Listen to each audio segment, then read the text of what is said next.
بسم اللہ الرحمن الرحیم۔ السلام علیکم۔ میں آپ سے مخاطب نشاط احمد،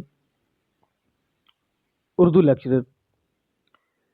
آج ہم فرسٹ ایئر کی اردو کی درسی کتاب کے حصہ غزل میں شامل فیض احمد فیض کی غزل نمبر 1 پڑھیں گے۔ فیض احمد فیض اردو ادب کے بہت سے ناقدین کے مطابق غالب اور اقبال کے بعد اردو کے سب سے عظیم شاعر ہیں۔ آپ 1911 میں سیالکوٹ میں پیدا ہوئے۔ ابتدائی تعلیم سیالکوٹ سے ہی حاصل کی اور میٹرک مشن سکول لاہور اور انٹرمیڈیٹ مرے کالج سیالکوٹ سے کیا۔ گورنمنٹ کالج لاہور سے 1931 میں بی اے آنرز کیا۔ 1933 میں ایم اے انگریزی اور 1934 میں اورینٹل کالج لاہور سے ایم اے عربی درجہ اول سے پاس کیا۔ آپ ترقی پسند طریق سے وابستہ تھے۔ آپ کے جو استاد تھے وہ علامہ اقبال کے بھی استاد تھے۔ آپ کئی شعبوں سے منسلک رہے۔ آپ کرنل کے عہدے تک پہنچے۔ آپ روزنامہ پاکستان ٹائمز، روزنامہ امروز، ماہنامہ ادب لطیف سے بھی وابستہ رہے۔ آپ جو ہے وہ کیونکہ ترقی پسند طریق سے وابستہ تھے تو راول پنڈی جو کیس تھا اس میں 4 برس قید بھی کاٹی۔ آپ کو جلا وطن بھی کیا گیا۔ انہیں آپ کو روس کی طرف سے لینن پرائز ملا اور نوبل انعام کے لیے بھی نامزد کیا گیا۔ آپ 20 نومبر 1984 کو انتقال کر گئے۔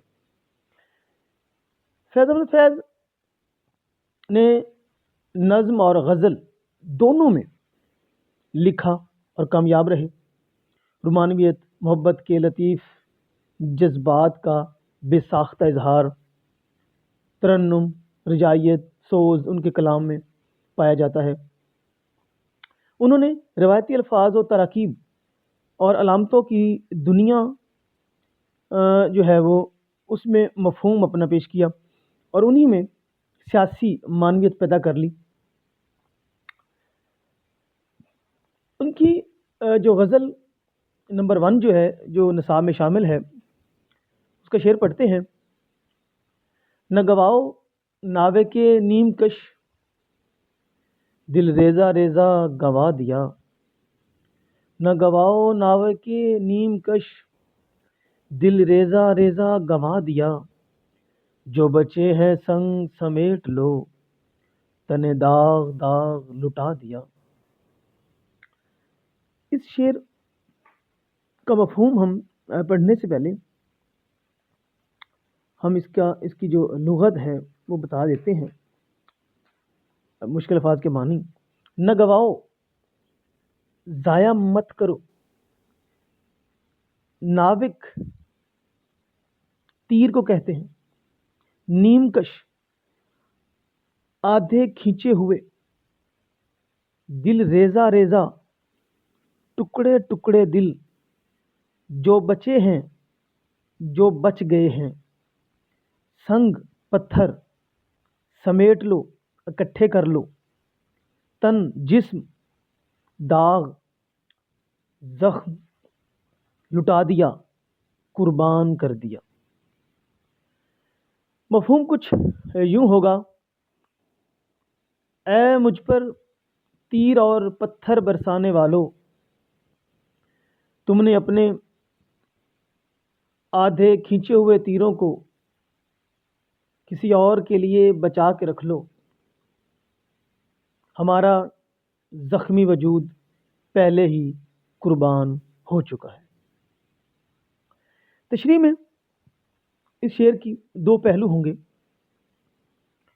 اس تشریح ایک جو ہے وہ پہلو کچھ یوں ہے کہ فیض احمد فیض جو ہیں وہ ایک روایتی جو محبوب ہے کی علامت کو سامنے رکھتے ہوئے ظالم سماج کے لیے استعمال کر رہے ہیں۔ ظالم سماج عاشق کو تیروں سے چھلنی کر رہا ہے، پتھر مار رہا ہے۔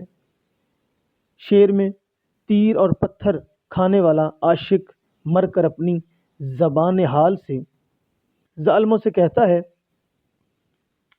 کہ اپنی تیر اندازی کا سلسلہ ختم کر دو، اپنے اد کھینچے تیر ضائع نہ کرو۔ ہمارا دل تو زخموں سے ریزہ ریزہ ہو چکا ہے، اور تم نے جو پتھر برسائے انہیں بھی سمیٹ لو، اب یہ کہیں اور کام آئیں گے۔ ہم اتنا جو زخمی دل جو ہمارا ہو چکا ہے، جگر زخمی ہو چکا ہے، وہ کہتا ہے کہ راہ عشق میں قربان کر چکے ہیں۔ تم اپنے تیر اس شخص پر مطلب اپنا ذکر کر رہا ہے کہ تم اس تیر جو ہے اپنے اس شخص پر برسا کر ضائع کرو گے۔ وہ کہتا ہے کہ جو اپنی جان سے پہلے ہاتھ دھو بیٹھا ہے اس پر یہ اپنے تیر پتھر ضائع مت کرو، بلکہ ان کو سنبھال رکھو، یہ کسی اور دیوانے کو مارنے کے کام آئیں گے۔ ایک تو اس کا یہ پہلو ہو سکتا ہے۔ شاعر اس کا دوسرا پہلو یہ ہو سکتا ہے کہ اپنے محبوب سے شاعر جو ہے وہ مخاطب ہے کہ تم اپنی نظروں کی اد کھینچے تیروں کو کسی بہتر وقت کے لیے بچا رکھو، کہ ہمارا دل تو پہلے ہی ریزہ ریزہ ہو چکا ہے، اب اس کے مزید ٹکڑے ہونا ممکن اور مناسب نہیں ہے۔ تو اس کا جو ہم نے شعر یہاں پہ حوالے کے لکھے ہیں، خنجر سے کرو بات نہ تلوار سے پوچھو، میں قتل ہوا کیسے میرے یار سے پوچھو۔ ایک اور شعر دیکھیے جی کہ عمر بھر سنگ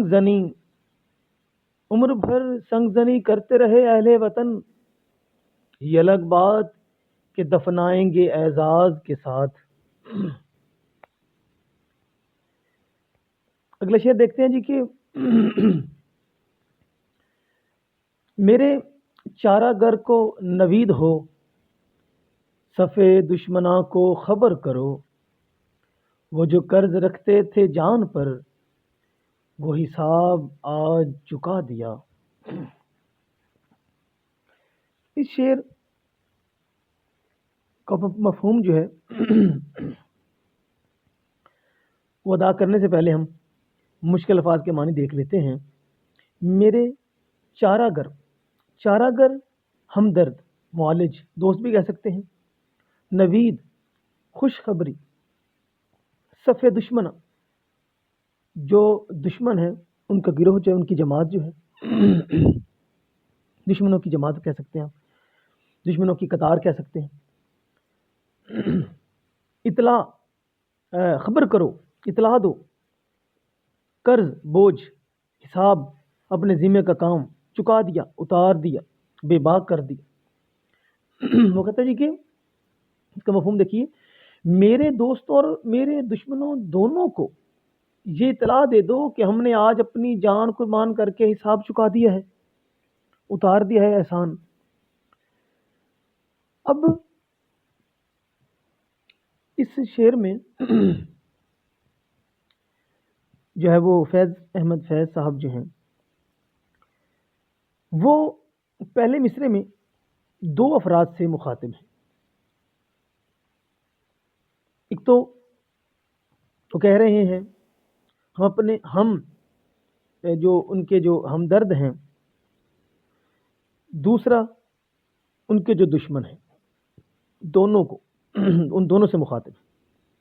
تو پہلے اپنے ہمدردوں سے، اپنے دوستوں سے مخاطب ہیں کہ میرے چاہنے والوں کو خوشخبری دے دو، اب تمہیں میری خاطر بار بار پریشان نہ ہونا پڑے گا، میری خاطر زحمت نہ اٹھانا پڑے گی، میری وجہ سے تکلیف نہیں اٹھانی پڑے گی۔ جو میرے دوست ہونے کے ناطے وہ تکلیف اٹھاتے تھے، اب انہیں ان تکلیف سے ہمیشہ کے لیے نجات مل گئی ہے۔ دوسری طرف وہ اپنے دشمنوں کو خبردار کر رہے ہیں، انہیں اطلاع دے رہے ہیں کہ وہ لوگ جو مجھے راستے سے ہٹانے کے لیے طرح طرح سے منصوبہ سازی کرتے تھے، مجھے قتل کرنے اور مارنے کے بارے میں پریشان رہتے تھے، انہیں اب مزید پریشان ہونے کی کوئی ضرورت نہیں کہ شاعر جو ہے اپنی جان لٹا چکا ہے۔ اب دوسرے مصرے میں شاعر کہتے ہیں کہ میرے چاہنے والے اور میرے دشمن دونوں میری وجہ سے پریشان رہتے تھے، ہم نے جان قربان کر دی ہے، لہٰذا اب دونوں کو پریشان ہونے کی کوئی ضرورت نہیں، نہ میرے ہمدردوں کو اور نہ ہی میرے رقیبوں کو۔ میرے محبوب پریشان ہوتے تھے، اور جب مجھے تکلیف پہنچتی تھی، میرے محب جو ہیں، محبوب لفظ آ گیا، میرے جو محب ہیں، میرے جو دوست ہیں، میرے جو ہمدرد ہیں، وہ بھی میری تکلیفوں کی وجہ سے پریشان تھے، اور میرے رقیب، وہ کہتا ہے کہ دونوں ہمہ وقت مجھے جو ہے وہ میری وجہ سے پریشان رہتے تھے۔ وہ کہتا ہے کہ جس کی وجہ سے شاعر دونوں سے مخاطب ہو کر کہتا ہے کہ ہم نے آج اپنی جان جو ہے وہ قربان کر کے دونوں کی پریشانیوں کو ہمیشہ ہمیشہ کے لیے ختم کر دیا ہے۔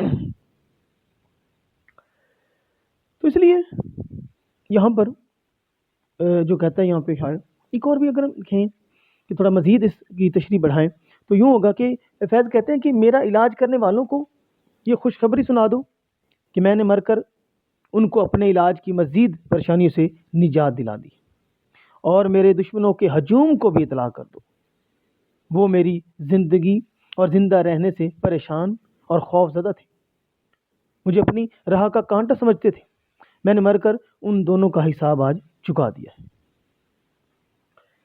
یہ دیکھیے جی کہ کھیل کوئی نہ عمر بھر کھیلے، ہم جو کھیلے تو جان پر کھیلے۔ ایک اور شعر دیکھیے، مل گئی راحت ہمیشہ کے لیے نیند آ گئی، چارہ گر رخصت ہوا بیمار بھی جاتا رہا۔ شعر نمبر 3 دیکھیے جی کہ کرو کج جبیں پہ سر کفن، میرے قاتلوں کو گمان نہ ہو کہ غرور عشق کا بانک پن پسے مرگ ہم نے بھلا دیا۔ کج کرنا، ٹیڑھا ترچھا، جبیں پہ ماتھے پر، پیشانی پر، سر کفن، کفن کا کنارہ، گماں شک خیال، بانک پن شوخی، غرور، پس مرگ موت کے بعد، بھلا دیا بھول گئے۔ کہتے ہیں جی کہ مفہوم دیکھیے، میرے کفن کا کونا ماتھے سے ترچھا کر دو کہ میرے قاتلوں کو یہ گمان نہ ہو کہ میرے مرنے کے بعد بھی عشق کی شوخی بھی رخصت ہو گئی۔ اس کی جو تشریح ہے وہ دیکھتے ہیں جی کہ یہاں پر جو شاعر فیض احمد فیض صاحب جو ہیں، جس بات کو یہاں پہ وہ کہنا چاہ رہے ہیں کچھ یوں ہے تو کہتا کہ ہم نے عشق کے راستے میں اپنی جان تو دے دی ہے، اور یہ کام بھی ہم نے عین اپنی منشا مطلب اپنی مرضی کے مطابق انجام دے دیا ہے، لیکن بہت ممکن ہے کہ اس دشوار گزار مرحلے سے گزرنے کے بعد ہمارے دشمنوں اور قاتلوں کو خیال گزرے کہ ہم نے اس شخص کو قتل کر کے اس کا غرور خاک میں ملا دیا، اور اس کا عشق اور اس کی اندر جو شوخی تھی، جو اس کا غرور تھا عشق کا، وہ ہم نے ختم کر دیا ہے۔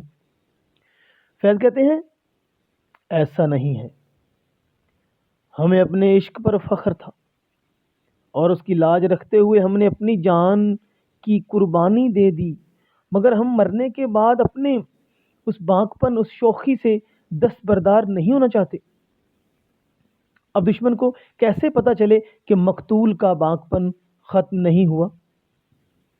شاعر کہتے ہیں اے دوستو، ہمارے کفن کا ایک سرا ذرا سا ٹیڑھا کر دینا، جو اس بات کی علامت ہوگا کہ مرنے کے بعد بھی ہماری شوخی وزاداری قائم رہی ہے۔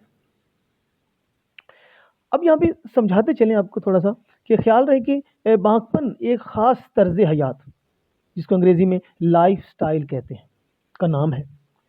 خصوصاً لکھنؤ کے حوالے سے دور زوال میں بانکوں کا ایک طبقہ پیدا ہو گیا تھا جو ہمیشہ سر پر ایک ٹیڑھی جو ہے وہ ٹوپی جو ہے وہ اپنے سر پر رکھتے تھے، اکڑ کر چلنا اور لوگوں کو مرعوب کرنے کے لیے اپنے پاس ہمیشہ ایک قسم کا خنجر یا کٹاری سے کہتے تھے، یا چھری جو ہے وہ رکھتے تھے اپنے پاس۔ وہ بانکے جو تھے ان کا مزاج باغی تھا اور وہ ہمیشہ لڑائی جھگڑے کو پسند کرتے تھے، لڑنا پسند کرتے تھے، وحشت جو ہے وہ پھیلانے کے در پہ رہتے تھے اور ہر دم جو ہے وہ لڑائی پر آمادہ رہتے تھے۔ اصل میں بانک سپہ گری کا ایک خاص فن تھا، جس میں وہ دو شخص جو ہے آپس میں ایک دوسرے کے خلاف جو ہے وہ بیٹھ کر چھریوں سے ایک دوسرے پر وار کرتے تھے۔ مولانا عبدالحلیم شرر صاحب نے بھی گزشتہ لکھنؤ میں یہ لکھا ہے کہ فنون جنگ میں یہ بہت اہم اور ایک نہایت جو ہے وہ فن تھا، اور اصولاً جو دوسرے فنون تھے ان پر وہ فوقیت رکھتا تھا، اور شریف زادے خاص کوششوں اور خاص شوق سے اس فن کو سیکھتے۔ لیکن زمانے کے ساتھ ساتھ یہ فن بھی زوال پذیر ہو گیا اور حسن پرستی نے آن گھیرا۔ اس لیے یہاں پر بانکوں کے ساتھ جو ان کی شورش پسندی ہے، بے راہ روی ہے، کسی قدر بدماشی، خود سری اور ٹیڑھا پن جو تھا منسلک ہو گئے ان سے۔ اس لیے بہرحال فیض کے اس شعر میں بانک پن اچھے معنوں میں آتا ہے، اور وہ کہتے ہیں کہ عشق نے ہمارے اندر جو احساس فخر اور افتخار پیدا کیا، وہ مرنے کے بعد بھی قائم رہنا چاہیے۔ شعر دیکھتے ہیں جی کہ غرور گل بدن قائم رہے گا، غرور گل بدن قائم رہے گا، یہ اپنا بانک پن قائم رہے گا، اب بھی دماغ دوستو اپنا ہے عرش پر، گو آسمان خاک میں ہم کو ملا دیا۔ تو بچوں، اس غزل کا جو پہلا حصہ ہے وہ اختتام پذیر ہوتا ہے۔ اسی غزل کے دوسرے حصے میں پھر دوبارہ ملتے ہیں۔ والسلام۔